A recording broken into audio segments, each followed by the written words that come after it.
जब हनक पर हथौड़ा चलता है तो सनक कैसे ठंडी पड़ जाती है, इसका उदाहरण है श्रीकांत त्यागी।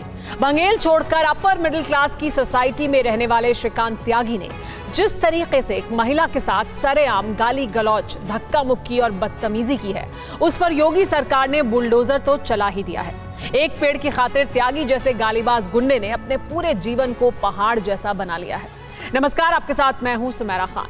आज की अड़ी में श्रीकांत त्यागी की ऐसी कुंडली सामने रखेंगे जो कुकर्मों से भरी पड़ी है, मगर सवाल सीधा होगा, क्या हनक में सनक चुके श्रीकांत की लगातार हो रही बेशर्मी की भनक उत्तर प्रदेश के सिस्टम को नहीं थी?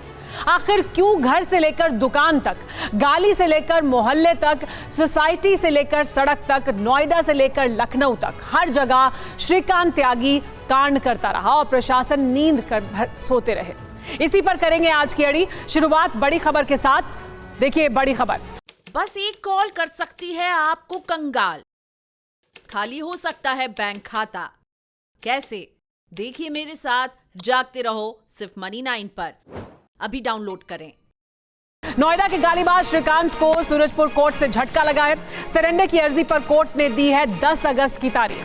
श्रीकांत त्यागी ने कोर्ट में सरेंडर की अर्जी दी थी, जिस पर यह झटका लगा है कोर्ट की तरफ से। सरेंडर से पहले गिरफ्तारी की कोशिश में है। दरअसल नोएडा पुलिस कोर्ट की तरफ से कहा गया है कि 10 अगस्त को इस पूरे मामले पर सुनवाई होगी, लेकिन आखिरकार कोशिश यही है श्रीकांत त्यागी की कि वो सरेंडर कर दे। लेकिन नोएडा पुलिस ये चाहती है कि सूरजपुर कोर्ट से झटका लगने के बाद श्रीकांत त्यागी की गिरफ्तारी हो और गिरफ्तारी के बाद श्रीकांत त्यागी को जेल की हवा भी खानी पड़े। लेकिन फिलहाल पुलिस की पहुंच से बाहर है श्रीकांत त्यागी। कोर्ट से झटका लग गया है। सरेंडर की अर्जी दी थी श्रीकांत त्यागी ने, जिस पर कोर्ट ने कहा है कि अब 10 अगस्त को सुनवाई की जाएगी। कोर्ट की तरफ से एक दिन के बाद यानी कल 9 अगस्त को सुनवाई न कर 10 अगस्त को सुनवाई की जानी है। नोएडा के गालीबाज श्रीकांत को सूरजपुर कोर्ट से बड़ा झटका लगा है। कोशिश ये थी श्रीकांत त्यागी की और लगातार कोशिश यही है कि वो सरेंडर करे, उसे गिरफ्तार ना किया जाए।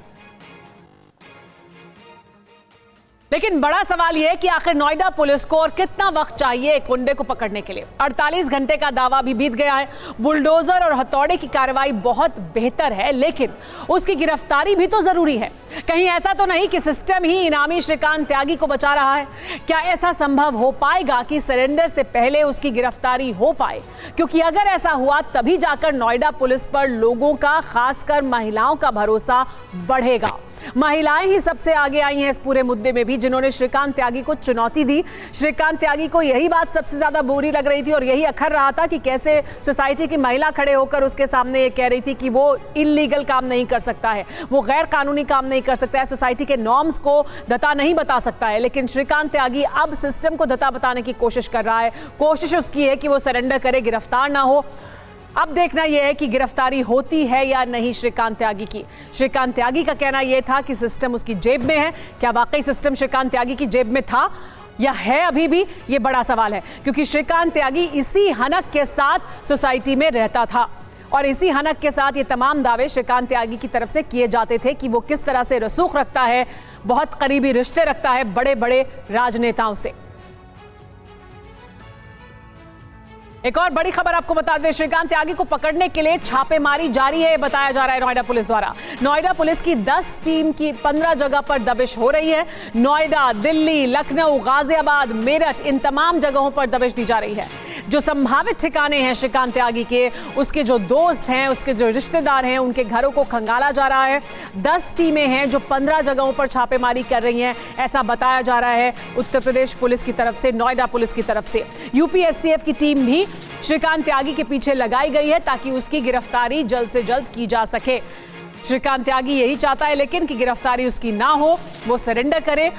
लेकिन क्या गिरफ्तारी हो पाएगी या नहीं और कब तक हो पाएगी, क्योंकि पहले 48 घंटे का समय दिया गया था, लेकिन वो समय बीत चुका है।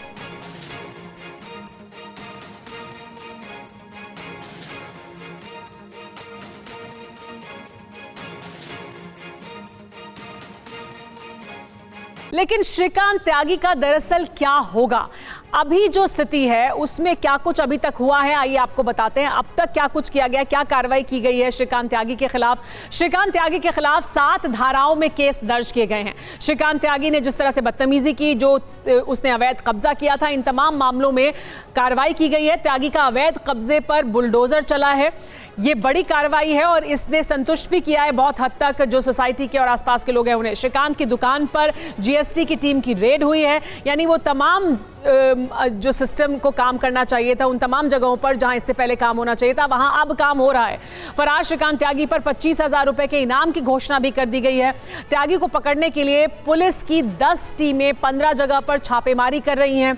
त्यागी को पकड़ने के लिए 3 टीम उत्तराखंड भी भेजी गई हैं। सिर्फ यूपी ही नहीं, उत्तराखंड तक खंगाली जा रही है वो तमाम जगहें, वो तमाम ठिकाने जहां पर श्रीकांत त्यागी हो सकता है। देश के कई राज्यों में भी नोएडा पुलिस की टीम पहुंची है ताकि वहां श्रीकांत त्यागी के होने की अगर कोई जानकारी है तो वहां से भी उसको ढूंढ निकाला जाए। त्यागी केस में अब तक एसएचओ समेत 6 पुलिसकर्मी सस्पेंड हुए हैं, यानी ये वो तमाम लोग हैं जिनको कहीं ना कहीं ये पाया गया कि उन्होंने अपनी ड्यूटी को पूरी तरह से नहीं निभाया, वो शामिल दिखाई दिए और उनकी कोताही की वजह से उनके खिलाफ ये बड़ी कार्रवाई की गई है। लेकिन क्यों ऐसा हुआ है इसके बारे में भी बात करेंगे हम डिटेल से जब बात करेंगे अपने मेहमानों के साथ। निलंबित होने वालों में 1 दरोगा और 4 पुलिस वाले भी शामिल हैं, क्योंकि ये बताया जा रहा है कि इन्हीं की मिलीभगत से वो तमाम लोग सोसाइटी के अंदर दाखिल हुए थे जिन्होंने अंदर आकर धमकाने की कोशिश की उस महिला को जिसने श्रीकांत त्यागी को चुनौती दी थी। ओमैक्स सोसाइटी में घुसे थे 7 लोग, उन्हें गिरफ्तार कर लिया गया है। अलग अलग धाराओं में इनके खिलाफ केस दर्ज किया गया है क्योंकि ये श्रीकांत त्यागी के समर्थक बताए जा रहे थे। क्या आपका म्यूचुअल फंड सही है? फिर क्यों नहीं हो रही कमाई?